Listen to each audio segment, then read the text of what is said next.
দীর্ঘ ১ বছরেরও বেশি সময় যুদ্ধের পর যুদ্ধবিরতি চুক্তিতে রাজি হয়েছে লেবাননের শক্তিশালী সশস্ত্র গোষ্ঠী হিজবুল্লাহ ও দখলদার ইসরায়েল। বুধবার এই ঘোষণা দেন মার্কিন প্রেসিডেন্ট জো বাইডেন। পরে ইসরায়েলি প্রধানমন্ত্রী বেনিয়ামিন নেতানিয়াহু এ ঘোষণা দেন। প্রাথমিক অবস্থায় এই চুক্তির মেয়াদ থাকবে ৬০ দিন। পরবর্তীতে এটি আবারও বৃদ্ধি করা হবে। তিনি জানিয়েছেন, তার নিরাপত্তা মন্ত্রিসভা চুক্তির বিষয়টিতে সম্মতি জানিয়েছে।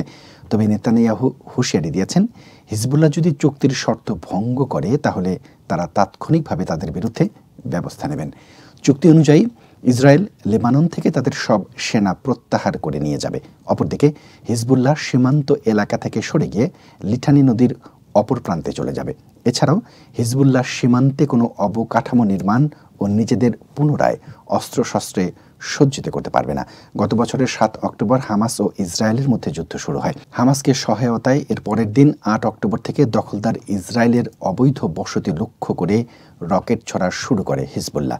এর জবাবে ইসরায়েলও লেবাননে হামলা শুরু করে। তবে হিজবুল্লাহ যোদ্ধাদের সীমান্ত এলাকা থেকে পুরোপুরি সরিয়ে দিতে চলতি বছরের ২৬ সেপ্টেম্বর লেবাননে স্থল হামলা শুরু করে ইসরায়েলি বাহিনী। যদিও ইসরায়েল যে লক্ষ্য করে স্থল হামলা শুরু করেছিল তারা সেটি পুরোপুরি অর্জন করতে পারেনি। উল্টো সেখানে ব্যাপক ক্ষয়ক্ষতির শিকার হয়েছে। তবে আকাশ শক্তি ব্যবহার করে লেবাননের রাজধানী বৈরুতে ব্যাপক ধ্বংসযজ্ঞ চালিয়েছে ইসরায়েল। তাদের হামলায় দেশটির ৩,০০০-এরও বেশি মানুষের মৃত্যু হয়েছে।